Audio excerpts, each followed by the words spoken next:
What are you doing, man? Wow. Well, welcome to Yelling at Gaseous Anomalies. It sounds like someone's having gaseous anomalies right now. I'm your host and captain, Matt Ross, and I'm accompanied by my very gassy XO number one, Mike Pontone. Mike, how you doing tonight? Okay, well, here we are. I guess that was an episode. Okay, well, that was a thing. I think some things happened. Everyone got laid at the end. Everything was completely meaningless. This was like, I don't know.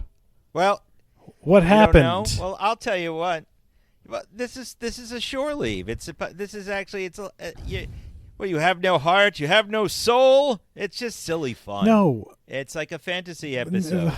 You don't like this? Listen, one? Let me take it from the. Okay, first of all, let's go here. Let's start at the beginning. You want to go read the you want to read the summation of the episode, or do you want me to read the NBC? You go do your NBC press release because I'm sure it's going to be full of crap. Yes, go ahead. Well, searching for a suitable rest area. By the way, fans of Yelling at Gaseous Anomalies, he's saying he didn't like shore leave, which is our current episode. But while searching for a suitable rest area in which members of the USS Enterprise crew may take much-needed furloughs, a landing party discovers an eerie fantasy land in shore leave on NBC's television network Colorcast Star Trek on Thursday, December 29th. So that's the short version of that. So I'm assuming that you did not like this, or you have a summation you want to read to the gang? Gene Roddenberry had the idea for a holodeck and turned the 1-minute pitch into a full episode with zero stakes and nothing happening. Well, actually, that's not how this episode came about, but that's okay. I will tell you that Shore Leave was the 17th episode film. One of the reviews said that one of the reviews of this episode said that whoever wrote this was smoking the Romulan weed. I think that's actually pretty funny. So, and that is not who wrote this story. Kind of, the actual writer was Theodore Ted Sturgeon, famous horror writer. Yes, and also sci-fi writer. There's a whole bunch of back and forth between Roddenberry and Sturgeon on this stuff, by the way. There were 6 rewrites, various rewrites. In fact, up until on shooting, Roddenberry actually drove to the scenes at Africa, USA, where the outdoor shots were, and rewrote like almost all of the script as he was there. Matt, I'm telling you, I'm so angry on this episode for 1,000 different reasons. I'm just going to start right off the top with what I liked. Okay. Go ahead. It looked beautiful, fantastically shot. True. Gorgeous colors. Yes. They nailed the Technicolor.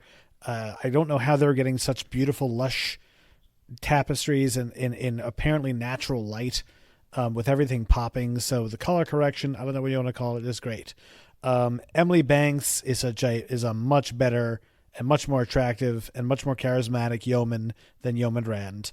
And I like that at the end, Starfleet was not stodgy. They embraced their kind of true love thing, which you see throughout TNG too, which is like, we're all going to get laid? All right, fine, let's get laid.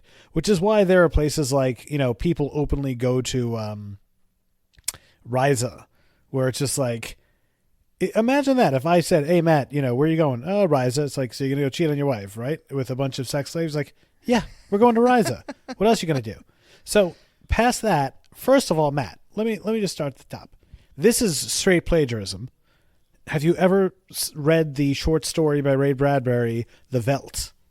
No, I haven't. But, you could also then therefore say that Michael Crichton was a plagiarist because this is almost Westworld, except Westworld came out in 1972, not just the movie. This is not the first time that there's an idea like this. But that is not – I'm not familiar with that Bradbury story. Is this the one where they have like robots shadow? Well, Marionauts Incorporated is We Shadow Forth, but what is that one? It's so the Veldt is from his collection. Well, I mean, it was collected later on in Twice 22 in Illustrated Man, and it was written in 1950, and it's about these parents who have a quote-unquote nursery for their kids, and the nursery is a holodeck, essentially. And the nursery is stuck on a wild African veldt in which lions are eating humans in the distance, and they hear a scream. And at the end, they realize that the kids have been plotting their death, and the scream that they hear, that they've been hearing, is their own, and they get, stuck they get trapped in the veldt and are eaten alive by the lions. And what do we have here? Well, it's exactly the same thing. That's not Get the same the heck here. out of here. It is not. This is a fantasy where no one gets hurt. I mean, you could say Star Trek does this in everything, and in fact, Future Imperfect, with that weird alien kid in TNG. That's a whole holodeck type of thing. No one dies in that. Ted episode. Sturgeon was a prolific writer. I guarantee you that he read the veldt, and then he wrote this. You know what? It's not like you can go and ask him. He's been dead since Oh, '85. hold on. If I recall. One last one. Hold the phone. Also, Elegy, Twilight Zone. Do you ever see that one? Okay. No, tell me that one. Okay. Elegy, Twilight Zone. 3 astronauts land on a planet where people are living out are frozen in suspended animation, living out their best fantasies. So a woman is winning a beauty contest. A guy is winning a gunfight in the Wild Wild West. Someone's slaying a dragon, and it turns out that sounds like it sounds more like Westworld. Well, and so maybe Michael Crichton stole from a whole bunch of people. This was 1960. So there we are. Although that one had a much darker ending, where it turned out that it was actually like a cemetery, and the caretaker, Matt, same reveal. The reveal of a caretaker. They look exactly the same, except in the Twilight episode, he kills them and puts them in the cemetery. Well, besides your darker view on most things, including liking cannibalism in the mountains, Mike, that's more like a sense affair. Things that are common to many ideas, but that's not necessarily the same story. This story is several months after we have Balance of Terror, which our fans have all heard so far. But when we come to that, they need a rest, and they find this planet. And in fact, the most recalcitrant person going on this shore leave, in fact, is Captain Kirk himself. He's the one showing the most need because he needs a shore leave. I did like that scene. Something I did come to discuss. Yes, Mr. Spock, please. I picked this up from Dr. McCoy's log. We have a crew member aboard who's showing signs of stress and fatigue. Reaction time down 9 to 12%.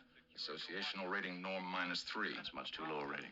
He's becoming irritable and quarrelsome, yet he refuses to take rest and rehabilitation. Now, he has that right, but we found... Crewman's right ends when the safety of the ship begins. Now, that man will go ashore on my orders. What's his name? James Kirk. Enjoy yourself, Captain. It's an interesting planet. I believe you'll find it quite pleasant. Very much like your Earth. That's not the same story. Yeah, it's pretty funny. Even as Yeoman tells him, Yeoman Barrows, who is a replacement for Rand. In fact, originally this was written for Yeoman Rand, but Gene Kuhn and Robert Jessman said, yeah, well, that ain't happening. We need someone else. And then you have the very lovely actress, as you were just saying. She was in Bewitched, a whole bunch of TV shows. She was the Rheingold girl. Rheingold? But there's actually Rheingold the beer. There's actually a very funny piece on this is that when Ted Sturgeon was coming in to write for this, a lot of his friends says, you know what, the real problem is that they really are all over you on this. And he had heard that from his fellow writers. And in fact, there was numerous memos between Roddenberry and Sturgeon, and Sturgeon was being insulted by Roddenberry, saying that, you're writing this like a novel. And Sturgeon goes, just saying the word novel, that's what I do for a living. You're a writer. You should know what I'm talking about. So there were a lot of problems back and forth. Sturgeon wanted to have more complicated scenes with mechanical arms. Robert Justman says that costs money, so no. He also wanted to show the mechanical complex that's inside. But basically, this is a fantasy episode. The Enterprise crew gets to the planet. their fantasies seem to be becoming real, violent fantasies, in fact, but they don't understand why. There's Yeoman Barrows has a run-in with Don Juan, who tries to rape her. We see this Esteban Martinez with someone who should have seemed familiar to you. The actress who is with him is Barbara Baldwin. She was actually the wife or the bride-to-be in the last episode. Oh. So I always joke, like, what, you forget about your husband or your fiance that quickly, huh? She actually plays a different named character, but you're not supposed to realize that. What you see, what's really funny, though, and if you see that beginning scene of Balance and Terror, maybe there's a reason why she forgot all about poor Tomlinson, who died in that episode. Happy wedding day. Almost. You won't get off my hook this easily. I'm gonna marry you, mister. Battle or phaser weapons notwithstanding. Well, meanwhile, temporarily at least, I'm still your superior officer. So get with it, mister. So the two places this was filmed, by the way, was Africa Park, USA, which is the foresty glade area, and Vasquez Rocks, which is more famous for the episode with the Gorn. That's correct. But there is actually one line over here where they his friends had come over to Ted Sturgeon and they said, Ted, you're writing for Star Trek. 90% of television is crap. And then Sturgeon is famous for saying back 90% of everything is crap. And that has been that followed him for years and years. In fact, I saw him at a science fiction convention and he was talking about that as well. But that's if you look it up, you'll say 90% of everything is crap. That was actually Ted Sturgeon, but it's usually attributed to David Gerrold for some whatever odd reason. But I think this episode was kind of interesting in its fantasy. The crew needs a break. They don't truly understand what's going on. You get weird things. You have like a strafing run of Japanese Zeros, clearly stock footage from Tora, because there are actually two airplanes. You have a samurai. But I think the main meat of this story, or the main issues besides McCoy dying in the middle of the second act, is the fight between Kirk and his Academy Day bully Finnegan. That was going on The for Space Irish are 10 back! minutes. I'm like, oh It my... feels no, like Matt, no, it didn't feel like it. It does feel like 10 minutes. It was minutes. 10 minutes. Yes, it's a little bit too long. It went on and on and on, and it's like, oh my God, you guys have no ideas.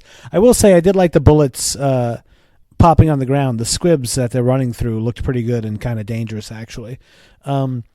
Yes. And then, again, you have this long, protracted, stupid fight scene that's obviously fantasy. Obviously, it's not real. Oh, so and then... So you were the bully then, I take it. No, absolutely not. I was bullied mercilessly. I was a fat kid. No. Well, didn't you want to beat the crap out of everyone calling you names and so forth? No, because... Wouldn't that be your ideal No, fantasy? because, I was just having this conversation with my wife about... We were talking about the different types of... the different people who've played Batman, right? And how my favorite iteration is Michael Keaton. And I'll tell you why. Because he plays it as... He does not play it as a moody 39-year-old who's still pissed off about his parents getting killed 25 years ago, because that would be ridiculous. People go through trauma all the time. They go through much worse trauma than seeing their parents killed in front of them, and they ascend out of it, but it does affect them subconsciously. So Michael Keaton was playing that guy as a person who likes to beat up bad guys in a high-tech suit. And he might not even realize that it's necessarily connected to his parents dying, as opposed to like moody Ben Affleck. I'm like, dude, you're 45. You haven't gone to therapy. You haven't moved on with your life from something that you were when you were a child. So long story short is, no, I don't care about my childhood bullies. Absolutely not. Well, I mean, here Kirk was. I think it's interesting that Kirk says that Finnegan would be the type to put a bowl of cold soup in your bed or have a bowl on an open door, which I always question because all the doors slide open. Maybe the Academy has like that. But, then you also meet one of Kirk's early loves, Ruth. And you hear that famous theme music of that love music that's in various other episodes of Star Trek. You have that there. That is not Carol Marcus. That's just one of Kirk's earlier loves. She's actually 31, the actress playing Ruth. But that's her name is Shirley Bond. She does not 20 like Kirk is imagining her to be. But that entire little interesting scene is where Shatner basically is concerned, then suddenly is distracted by Ruth, and his entire mindset changes in like a weird drug way. I always found that was kind of weird. Like, Captain, we're getting life signs, and we see birds. What, you don't like birds? Yes, Mr. Rodriguez. Captain, a while ago I saw, birds. A whole flock of them. Don't you like birds, Mr. Rodriguez? What's wrong with you, Kirk? The planet was supposed to have no animals. Right, but I'm just saying, like, he's standing there staring at his ex-girlfriend. He goes, "What, you don't like birds?" I mean, like, no, I didn't say that. It's just that there's supposed to be no animals, no insect life. What did you think, though, of the way the planet was designed and seeing that? You said you were enjoying the way it was shot, correct? Yeah, I mean, it looks beautiful. Yes. In terms of the way that it was designed, I mean, it was just a bunch of landscapes. Well, it's an animal park. It was an animal park. The tiger, in fact, was actually, it's a real tiger. It's not stock footage, by the way. Oh, really? What we're looking for here is, I think, and this is no more than educated guess, I'd like to make that clear, is some multicellular life form with stripes, huge, razor-sharp teeth, about 11 foot long, and of the genus Felis horribilis. What we doctors, in fact, call a tiger. A tiger? Yeah, they even had an incident where the tiger got loose. One of the things that Shatner was trying to be all macho and said, "I'm going to go wrestle the tiger." Oh, But dear. the second the tiger got loose, Shatner said, "Instantly Goodbye. my He goes, "Instantly my testicles rose up into my Adam's apple, and the ignorant machismo that had been pulsing so heartily through my veins was replaced by sheer abject terror." So, everyone was terrified of the tiger. In fact, Robert Justman said, "If you have a real tiger, I'm not going to be on set. I'll tell you that much." Absolutely. But of course, yeah. If you'll see, look carefully, if you do ever watch this again, you'll see the tiger has a chain around its neck. Oh, really? Because they really wanted that when they were shooting, it was like, yeah, we're done with letting it wander around a little freely. The trainer had to get it. It's a shame, though. I will tell you that the area of Africa, USA, was eventually destroyed in storms, and all the animals on there died. The owners actually had to leave. It was very sad, actually. No, thanks for the pick me up on the Sunday night, Matt. You're welcome. Tippi Hedren bought it, though, so there you go. Wait a you second. Can live off of that. Is this the thing that led to that? Shambhala. I know. Is this the thing that led to that weird movie Roar? Do you know what I'm talking about? No, you know more weird movies than I do, apparently. I'll send you offline. I'll send you the like a little information thing about that. That was a fascinating, weird movie that took place that they shot over like 5 years and had a bunch of real life cats that kept slicing up all the grips. It was really funny. Well, that sounds hilarious. Sorry, but not if you're a grip, you macabre bastard. But I actually like Finnegan. I think he's actually well. Are you kidding me? I like it. It's hilarious. He's supposed to be ridiculous because he's a fantasy. His name's Bruce Mars. He later comes in a couple other episodes of Star Trek, believe it or not. Emily Banks was, again, very pretty. But that little, love fest between her and McCoy, that was originally supposed to continue forward, but Robert Justman said no and killed that in its bud, so she was never asked to come back. Oh, I was to about me, to say, however, if she ever came back, apparently not. No. Well, the other thing in this story is it's basically a lot of running back and forth. They seem to be running all over the place. With the editing, it's pretty seamless to see these two disparate places in real life, Africa, USA, and Vasquez Rocks, are not near each other in any way whatsoever. But they they do seem to fit right next to each other in the filming. At least that's what it looks like to me. It looks like the jungle kind of stops, and suddenly they're in the desert. Did you get that impression? Yeah, I did like that. I did, and I did actually get the sense more that it was just an artificial reality as opposed to bad editing. And I mean, obviously, okay, talking about Echoes of Future Trek, it's as plain as the nose in your face. This is what the holodeck would become. I mean, I'm curious if Gene Roddenberry didn't write this, if he at least was inspired by this to say, oh, okay, well, we'll just have this on a spaceship. Well, the holodeck didn't come until the animated series, actually. And also, by the way, this planet actually does come back in the animated series in Once Upon a Planet, it's called. We'll eventually hit the animated series. It's something I saw in the 70s because I'm old. But I will tell you, and I strongly recommend to all of our listeners, if you can get the Alan Dean Foster recreation of the story, as well as reading the James Blish recreation of this original series live action, it adds in a lot of little things in there. Once Upon a Planet, they revisit the amusement park to find out what's happened since they were last there. This is never mentioned again, and again, we have robots or plant-based robots all over the place. That was, I thought that was a very interesting little facet of this. Did you pick up on that? Yeah, they had everything some there is lines. Plant-based. Yeah. So that means even the airplane was plant-based. Well, just the whole thing. This creative. this is my reflection on the whole thing. And so what? Well, it's a break. It's supposed to be a break. But I know what it is. You just didn't like the giant rabbit. That's what it was. That was fine. No, I thought the rabbit looked good. Oh, you really did? The creators of the show hated it. They absolutely hated it. What about the samurai warrior that Sulu's facing down, or his handgun, or no? Just not doing it for you, Mike? Pointless. Every 5 seconds, there's a new pointless thing. It's okay, that's nice. No reason. Doesn't matter. More doesn't matter. What are you looking for? Continuing stories? These are serials. No, Matt. I'm looking for not serials. Steaks. Well, I'm sure if you go there, you could probably fantasize about having steaks. Okay. No, here. Can I do my rewrite of this episode? This a very quick. Sure. rewrite? Let me hear your rewrite of the episode. They go there. They know exactly what it is, and they're saying, "Oh, okay, this is a anything goes planet, right?" And it's a fun. They're making artificial environments.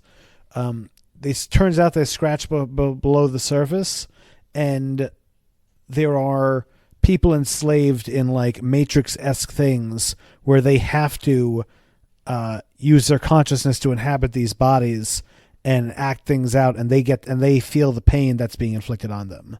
And then the Enterprise has to come together and release them from the hedonist planet. Some stake. That sounds interesting. That's similar to an Enterprise episode. Oh. There's where that's later. There's also the return again to this planet, and yeah, that's pretty much about it. For the most part, it is meaningless, but it's supposed to be a needed break from their very stress-filled set series. In real life, by the way, what our little girls are made of was just being shown on TV, so that's a little weird as well. Let's kind of think about this. What's another Trek episode that was very light? Very light. You mean so far? Nothing. We actually don't really have any light ones. I mean, like if you're thinking about for comedy's sake, you've got A Piece of the Action, which is Chicago, which you haven't seen that yet. No, Chicago. No, Gang I'm talking Lords. about You any got Trek. Trouble with the Tribbles. Like what's a Trek episode where there were almost no stakes? One comes to mind. I'm sure that. Okay, tell me. The one with Casino on DS9. Yes. The one with. Well, there. Wait, hold on. Yeah, exactly. The 60s casino heist movie. Yeah, that actually did have stakes. If they didn't solve it, Vic Fontaine was going to get holographic character rewritten. Right, but I mean, the ship wasn't going to explode or anything. Or listen, if you're not going to have world-ending stakes, then you have to at least have character development. So another thing with Vic Fontaine was a really, really powerful episode was when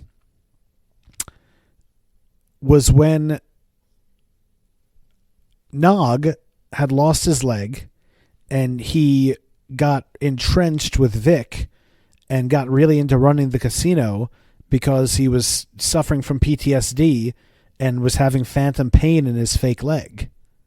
Yeah, but that episode, I think it's only a paper moon. That basically a PTSD and suicide. So that actually is not that light. It's actually quite heavy. Right. If you're not going to have outward stakes, you have to have inward stakes. What were the stakes here? Kirk had to learn how to relax. Well, not every story has to have issues of fate and destiny, and sometimes high stakes aren't always there. Kirk does need to learn how to relax, and, look at all the things he just did. He fought several godlike beings. He killed his best friend. He had a cat and mouse game with the Romulans. And, don't forget he held that penis-like stalagmite. So there's a lot of things going on right there. The actual stakes where they didn't understand because you couldn't tell what was going on. He saw his best friend McCoy being murdered. You didn't know if that was actually permanent or otherwise. They couldn't figure out. Well, up until one point, you have no idea what's going on. It's a weird fantasy-like episode, like the review said. And then at the end, he just like, oh, this was a fantasy all along. Haha! Everyone beam down. I'm like, what? What? No. But the caretaker who shows up, Oliver McGowan, by the way, who seemed to keep forgetting his line. That was my WTF moment of this episode. It's like, dude, get it right. It drives me nuts. They reshot that scene numerous times because he kept forgetting that line, those couple of lines. I didn't pick up on that. Yeah, if you notice, he's like hesitating on his what he has to say. Oh, but yeah, it was a little silly. The whole thing was silly. I still like Finnegan, even though that scene is too long. I like that Kirk likes Ruth, but it's supposed to be a break from their terrible experiences of late, especially this last episode.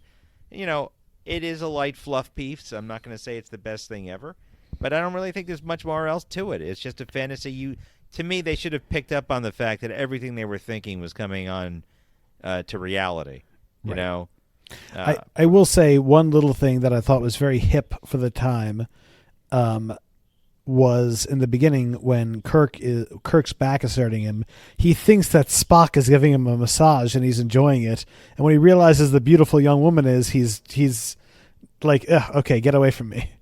To the lady. Yeah, I thought that was funny. No, I think it was more like, don't do that. It's just very funny because I think also, if you notice, Nimoy has a bemused look on his face as he's walking forward. That's actually very funny. Yes. I just want to let you know, by the way, of the actors. Again, there's that split between everyone. Bruce Mars, who's playing Finnegan, says, wow, Nimoy was really into his part and very stiff. Everyone else was saying, well, Bill Shatner was a nice guy and jokey. I just think that's very funny. I think, again, that's where we have the big issue between the parties.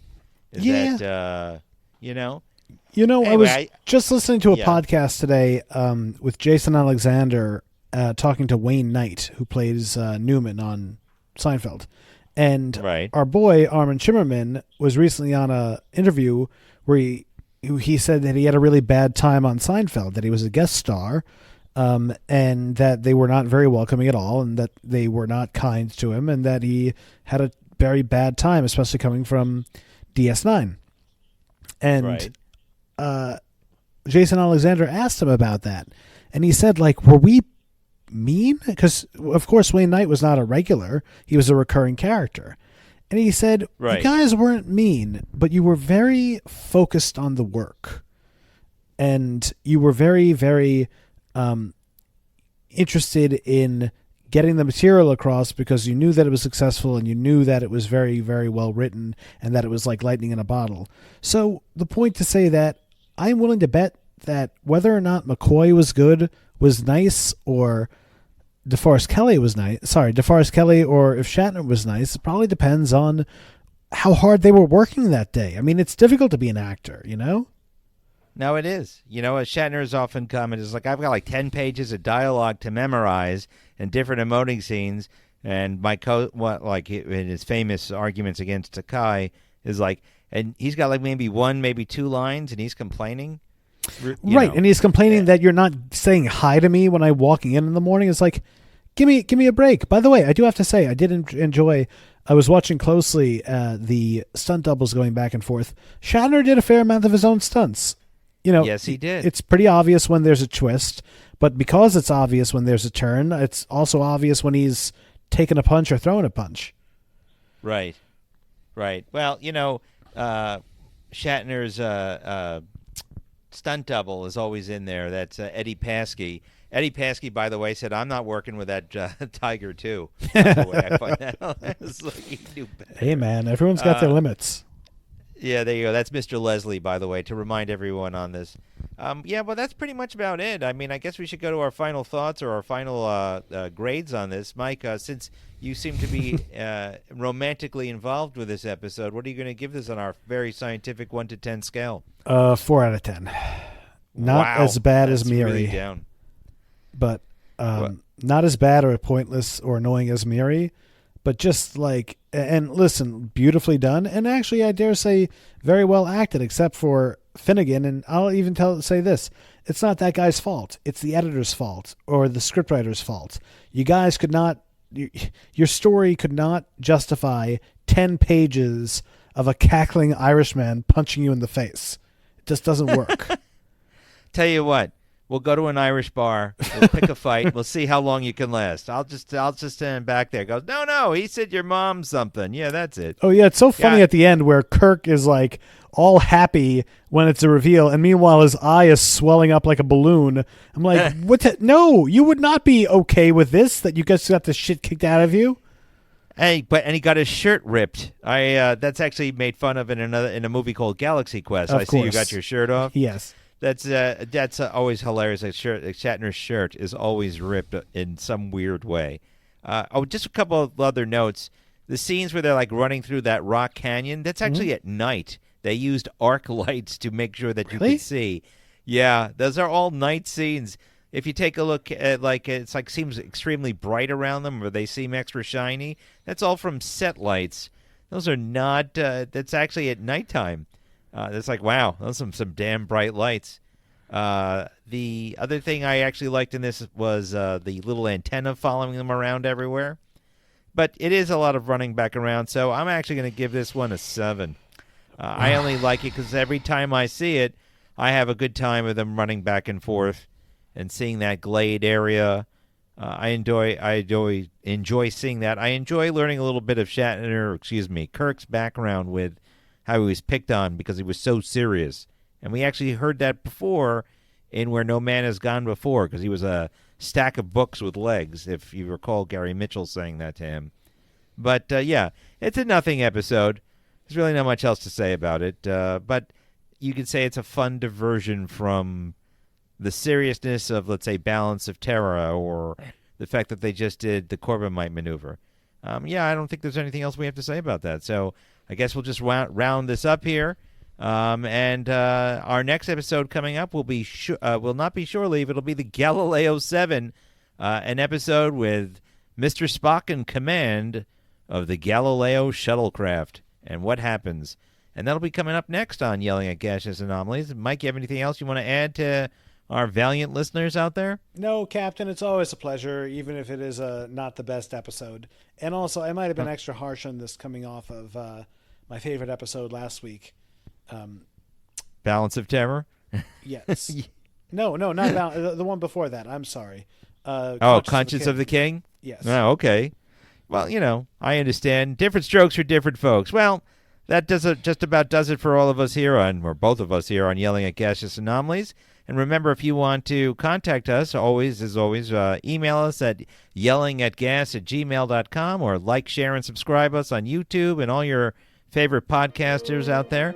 And we'll see you next time at Yelling at Gaseous Anomalies. So, Mike, live long and prosper, and have a good night. And you, sir. All right. Take care, everyone.